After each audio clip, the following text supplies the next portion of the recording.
Hello everyone, welcome to our YouTube channel target for IQ. मैं नामिका डागर आपके साथ discuss कर रही हूँ हिंदू लॉ की सीरीज। अपने लास्ट लेक्चर में हमने सेक्शन 24 तक कंप्लीट कर लिया था।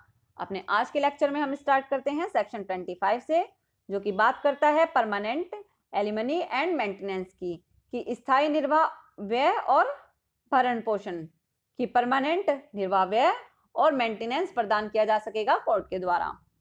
किससे प्रदान कराएंगे?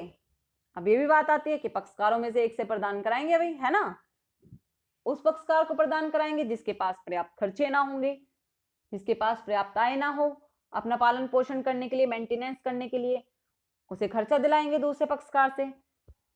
तो सब सेक्शन 1 सबसे पहले देख लेते हैं। सेक्शन 25 का कहता है कि इस अधिनियम के अधीन जुरिडिक्शन का प्रयोग करने वाला कोई भी कोर्ट पति या पत्नी द्वारा इस प्रयोजन के लिए अपने से किए गए आवेदन पर, कि पति या पत्नी कोई भी हो सकता है याचिकादाता, जो कि कोर्ट से क्या करता है, आवेदन करता है। आवेदन किए जाने पर आज्ञप्ति देने के समय, मीन्स जब कोई भी डिक्री देता है, चाहे वो क्या डिक्री दे सकता है, डाइवोर्स की डिक्री हो सकती है, तो डिक्री देते समय या तत्पश्चात, मीन्स डिक्री देने के टाइम पर या उसके बाद में किसी भी समय रेस्पोंडेंट को, जो पति या पत्नी कोई भी हो सकेगा, उसे कह सकेगा कि आवेदक या आवेदिका के अपने भरण पोषण और पालन के लिए ऐसे, क्या कह रहा है कि पालन पोषण के लिए, भरण पोषण के लिए किसको, पिटिशनर को, रेस्पोंडेंट को एक खर्चे दे। ऐसा खर्चा देगा जो कि पिटिशनर के जीवन काल से अधिक ना होने वाली अवधि के लिए ऐसी पूर्ण राशि या ऐसी मासिक काल अवधि राशि देता रहे, जैसे कि प्रत्युत्तरदाता या प्रत्युत्तरदात्री को अपनी आय और अन्य संपत्ति को, यदि कोई हो, आवेदक या आवेदिका की आय या संपत्ति को और पक्षकारों के आचरण और मामले को, अन्य परिस्थिति को देखते हुए न्यायालय को न्यायहित लगे, और यदि आवश्यक हो तो ऐसी देनगी प्रत्युत्तरदाता या प्रत्युत्तरदात्री की स्थावर संपत्ति पर प्रभार द्वारा प्रतिभूत की जा सकेगी। ठीक है जी। क्या कह रहा है? ये कह रहा है कि न्यायालय क्या करेगा, कोर्ट सबसे पहले, कोर्ट के पास एक आवेदन आएगा, है ना। पिटिशनर आवेदन करेगा, या तो डिक्री के टाइम पे ही कर दे या डिक्री के पश्चात कर दे। क्या करेगा कि सर मेरे पास में भरण पोषण के लिए पैसे नहीं है, तो मुझे क्या स्थायी निर्वाह और निर्वाह व्यय दिलाइए और मेंटेनेंस दिलाइए। किससे? रेस्पोंडेंट से। ठीक है जी। तो कोर्ट क्या करेगी, रेस्पोंडेंट को क्या करेगी, एक आदेश दे देगी। आदेश में क्या होगा कि या तो तुम इसे मंथली दे दो, है ना, मंथली कोई राशि दो, राशि बता देगा कोर्ट। उसके बाद में कह देगा या तो तुम इसे मंथली दे दो या फिर एक बार में इसे पूरी राशि दे दो। ऐसी राशि दे दो जो कि परमानेंट हो, उसके मेंटेनेंस के लिए और उसकी एलिमनी के लिए। ओके। और राशि कैसी होगी? राशि ऐसी होगी जो पक्षकारों की परिस्थितियों को देखते हुए क्या लगेगी, न्यायालय को युक्त लगेगी और न्याय हित में से लगेगा कि हाँ इतनी ही राशि दी जानी चाहिए। ओके। तो ऐसी राशि मंथली बांध देगा या फिर उसे कह देगा कि एक बार में ही तुम कंप्लीटली दे दो।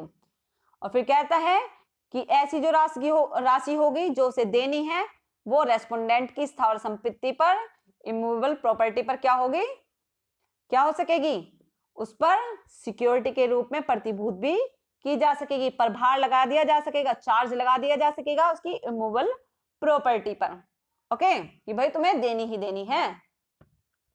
क्या देना है कि जो खर्चा मैंने बताया है वो खर्चा तुम्हें देना ही है। किसको? पिटिशनर को। सबसेक्शन 2 कहता है कि परिस्थितियों में परिवर्तन पर आदेश, जो कि किसने दिया है, कोर्ट ने जो आदेश दिया है स्थायी निर्वाह और भरण पोषण का, उसे क्या किया जा सकता है, परिवर्तित भी किया जा सकेगा, उपांतरित भी किया जा सकेगा और विखंडित भी किया जा सकेगा। उसे चेंज भी कर सकता है, उसे खत्म भी कर सकता है और उसे थोड़ा बदल भी सकता है। ओके जी। सबसेक्शन 2 ये कहता है। कब? लेकिन जबकि कंडीशंस में कुछ चेंज आ जाए तब। तो कहता है कि पुनः विवाह पर भी आदेश परिवर्तित, उपांतरित या विखंडित कर सकेंगे। कि अगर पति को मिलता है, क्या पति को स्थायी निर्वाह और भरण पोषण मिल रहा है कोई मंथली, ठीक है जी, और पति ने दूसरी शादी कर ली है, तो क्या करेंगे, अब उसे या तो परिवर्तित कर दो, उपांतरित कर दो या विखंडित कर दो, जो भी न्यायालय को सही लगे। और अगर पत्नी ने शादी कर ली है तो भाई पत्नी को जो खर्चे मिल रहे हैं उसे भी उपांतरित, परिवर्तित या विखंडित कर दो, है ना। तो सबसेक्शन 3 इस बात को कहता है। फिर आता है सेक्शन 26। सेक्शन 26 किसकी बात करता है? कस्टडी ऑफ चिल्ड्रन की बात करता है, कि संतान की अभिरक्षा के बारे में प्रावधान करता है सेक्शन 26।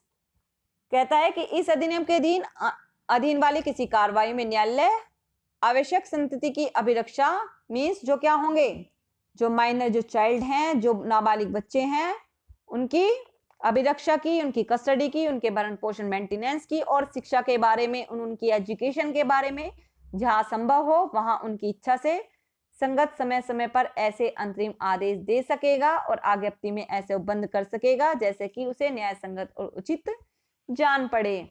ऑर्डर कैसा होगा? इंटरिम ऑर्डर होगा, कि उसे कभी भी बदल सकते हैं सिचुएशन चेंज होने पर। ओके, और क्या ध्यान रखेंगे कि उनका मेंटेनेंस कहाँ सही होगा, उनकी एजुकेशन कहाँ पर सही होगी, और उनकी इच्छा क्या है, अपने माता के साथ रहने की इच्छा है, उनके पिता के साथ रहने की इच्छा है। सारी कंडीशन देखने के बाद में क्या दे देंगे, एक आज्ञप्ति में उपबंध कर देंगे, कि कैसे उपबंध होंगे, जो कि उसे क्या लगेगा, कोर्ट को न्याय संगत लगेगा और उचित लगेगा, ऐसा आज्ञप्ति में उसके लिए अंतरिम आदेश दे सकेंगे। फिर कहता है कि इस प्रयोजन के लिए याचिका द्वारा आवेदन पर ऐसी संतति की अभिरक्षा, भरण पोषण और शिक्षा के बारे में ऐसे आदेश और उपबंध आज्ञप्ति के पश्चात समय समय पर दे सकेगा या कर सकेगा, जैसे कि ऐसी आज्ञप्ति या अंतरिम आदेश द्वारा उस सूरत में किए जाते जिसमें कि ऐसी आज्ञप्ति अभिप्राप्त करने के लिए कार्रवाई तब भी लंबित होती और न्यायालय पूर्वोत्तर दिए गए ऐसे आदेशों को और किए गए उपबंधों में से किसी को समय समय पर क्या कर सकता है, उपखंडित, निलंबित या परिवर्तित भी कर सकता है। वो पहले ही बता दिया कि अगर कंडीशन चेंज होती है तो क्या करेंगे, इंटरिम ऑर्डर है, कंडीशन चेंज हो गई, उनकी इच्छा नहीं है अपने पापा के पास रहने की, अब उनकी इच्छा अपनी माँ के पास रहने की है, माँ अच्छे से पालन पोषण कर सकती है, शिक्षा दीक्षा कर सकती है, तो ऑर्डर दे देंगे कि भाई अब वो माँ के पास उनकी कस्टडी रहेगी। ओके, फिर प्रोवाइजो दिया है कि परंतु यह कि आवश्यक बच्चों के भरण पोषण और शिक्षा के संबंध आवेदन के लंबित रहने के दौरान ऐसी डिग्री प्राप्त करने की कार्रवाई के संबंध में अगर कोई आवेदन होता है तो उसका निस्तारण कितने दिन में, यथासंभव प्रतिपक्ष को नोटिस शामिल कराए जाने के 60 दिन के अंदर किया जाएगा। ओके जी, क्या कह दिया इसने भी कह दिया कि आवेदन का निस्तारण कितने दिन में कर दो, कि प्रतिपक्षी को क्या कर दो, नोटिस की तामील कर दो और तामील के 60 दिन के अंदर मामले को निपटा दो। कस्टडी की बात करता है, कस्टडी ऑफ चिल्ड्रन की बात करता है कि कस्टडी ऑफ चिल्ड्रन का जो मैटर होगा उसका डिस्पोजल 60 दिन के अंतर्गत कर देना चाहिए। ओके, एक केस है इसमें, लीडिंग केस है, जो है गीता हरण वर्सेस भारतीय रिजर्व बैंक 1999, जो कि कहता है कि माँ को भी कस्टडी मिल सकती है। ठीक है, ऐसी बात नहीं है कि सिर्फ पिता को ही कस्टडी मिलेगी, कस्टडी माँ को भी प्राप्त की हो सकती है। ओके, लेकिन क्या देखेगा कोर्ट, कंडीशंस देख लेगा, सेटिस्फाइड होगा पहले अपने आप को। सेक्शन 27 बात करता है डिस्पोजल ऑफ प्रॉपर्टी। कैसी प्रॉपर्टी है अब ये? ऐसी प्रॉपर्टी है जो कि विवाह के समय प्राप्त हुई या विवाह के बाद प्राप्त हुई, और किसकी प्रॉपर्टी है, पति और पत्नी दोनों की प्रॉपर्टी है। तो अब इसका डिस्पोजल कैसे किया जाए? क्वेश्चन उठता है कि अगर विवाह के समय कोई प्रॉपर्टी मिली, सब कोई पैसा है, धन है, ठीक है, कोई ज्वेलरी है, ठीक है, तो प्रॉपर्टी है, कुछ संपत्ति है, तो अगर वो डाइवोर्स ले रहे हैं अब, है ना, तो उसका डिस्पोजल कैसे हो प्रॉपर्टी का? तो सेक्शन 27 कहता है कि इस अधिनियम के अधीन वाली किसी कार्रवाई में न्यायालय विवाह में या विवाह के समय के आसपास भेंट की गई ऐसी किसी संपत्ति के बारे में जो कि पति और पत्नी दोनों की संयुक्त है, ऐसे उपबंध आज्ञप्ति में कर सकेगा जैसा कि वे न्याय और उचित समझे। क्या कह रहा है कि ऐसा प्रोविजन दे सकता है, ऐसा कोई ऑर्डर दे सकता है, ऐसी कोई बात से उनका प्रबंध कर सकता है, डिस्पोजल कर सकता है उस प्रॉपर्टी का, जैसा कि न्यायालय को क्या लगता है, न्याय संगत लगता है और उचित लगता है। ओके जी, फिर आता है सेक्शन 28। सेक्शन 28 कहता है कि appeal from decree and order, कि जो डिक्री और ऑर्डर प्राप्त हुए हैं हिंदू मैरिज एक्ट 1955 से, है ना, जो डिक्री और ऑर्डर प्राप्त हो गए हैं उनकी अपील कैसे होंगी इसकी बात करता है, और अपील होगी तो कितने दिनों में होनी चाहिए, ये भी क्वेश्चन आता है। कहता है कि अपील डिक्री या आदेश की तारीख से 90 दिनों की कालावधि के अंदर की जाएगी, कि जब कोई डिक्री पारित हुई, कोर्ट ने कोई डिक्री पारित की, ठीक है, या कोर्ट ने कोई ऑर्डर दिया, तो उसके पारित होने के कितने दिनों में, उसके पारित होने के 90 दिनों के अंदर कोई भी अपील की जाएगी किसी डिक्री या ऑर्डर से। ओके जी, पहले जो ये अवधि थी, जो ये 90 दिन है, अब पहले ये टाइमिंग क्या थी, ये 30 दिन थी, लेकिन इसे सब्स्टिट्यूट किया गया है, प्रतिस्थापित किया गया है, और प्रतिस्थापित करके 2003 में से इस टाइमिंग को 90 दिन कर दिया गया, क्योंकि ये टाइमिंग 30 दिन की टाइमिंग बहुत कम होती है। क्लियर है? इसके बाद आता है हमारा सेक्शन 28A। सेक्शन 28A किसकी बात करता है कि enforcement of decrease and order, कि डिक्री और आदेशों का परिवर्तन कैसे होगा, कि डिक्री तो मिल गई भाई, है ना, या आदेश भी दे दिया कोर्ट ने, अब इनका परिवर्तन भी तो हो, अब इन्हें लागू भी तो होनी चाहिए, है ना। तो कहता है कि डिक्री और आदेशों का इन्फोर्समेंट ऐसे होगा जैसे कि सिविल न्यायालय की डिक्री या आदेश का होता है। कैसे किया जाएगा निष्पादन, कैसे किया जाएगा इन्फोर्समेंट, ऐसे ही किया जाएगा जैसे कि सिविल न्यायालय की डिक्री या आदेश का इन्फोर्समेंट होता है, बिल्कुल सेम उसी तरीके से होगा।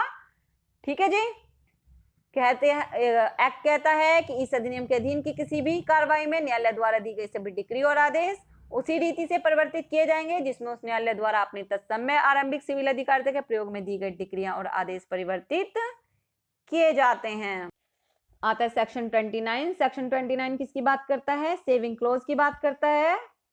सेक्शन 29 क्या कह रहा है, सेविंग क्लोज की बात कर रहा है, जो कि फैक्टम वैलिड के सिद्धांत पर आधारित है। किस पर आधारित है, फैक्टम वैलिड के सिद्धांत पर। यह बात है, फैक्टम वैलिड का सिद्धांत क्या है कि ऐसे तथ्यों को मान्यता देता है, फैक्ट की मान्यता का सिद्धांत है कि ऐसे काम जो कि 18 मई 1955 के बाद नहीं किए जाने चाहिए थी। ठीक है जी, शादी है कि सपिंड नातेदारी में नहीं होनी चाहिए थी। ऐसा हो सकता है कि पहले सपिंड नातेदारी में शादी हो जाती हो, है ना, या एक गोत्र में शादी हो जाती हो 18 मई 1955 से पहले। तो अगर वो ऐसे काम जो नहीं किए जाने चाहिए एक्ट के पारित होने के बाद में, उससे पहले अगर कर दिए गए हैं तो उन्हें मान्यता प्रदान कर देता है। ठीक है, सेविंग क्लोज है, व्यावर्त्य करता है, सेविंग करता है कुछ कामों की। ठीक है जी, फैक्टम वैलिड के सिद्धांत पर आधारित है। फैक्टम वैलिड का सिद्धांत लागू होता है हिंदू मैरिज एक्ट 1955 के अंतर्गत। इसके बाद है सेक्शन 30 रिपील्स निरसन एक्ट 1960 का 58 की धारा दो तथा निरसन एक्ट 1960 का 58 की धारा 2 तथा अनुसूची द्वारा निरसित है कि रिपील कर दिया गया है। सेक्शन 30 को रिपील कर दिया गया है, कौन से, रिपील्ड एक्ट 1960 के द्वारा और रिपील्ड एक्ट 1960 की धारा 2 के द्वारा और अनुसूची के द्वारा निरसित कर दिया गया है सेक्शन 30। ओके फ्रेंड्स, आज के इस लेक्चर में यह हमारा हिंदू मैरिज एक्ट 1955 का लास्ट लेक्चर था और हमारा हिंदू मैरिज एक्ट 1955 कंप्लीट हो गया है। ओके, अगर आपको ये वीडियो अच्छी लगती है तो प्लीज चैनल को सब्सक्राइब कीजिएगा, वीडियो को लाइक कीजिएगा और मुझे कमेंट करके जरूर बताइएगा कि आपको ये वीडियो कैसी लगी। Thank you so much for watching this video.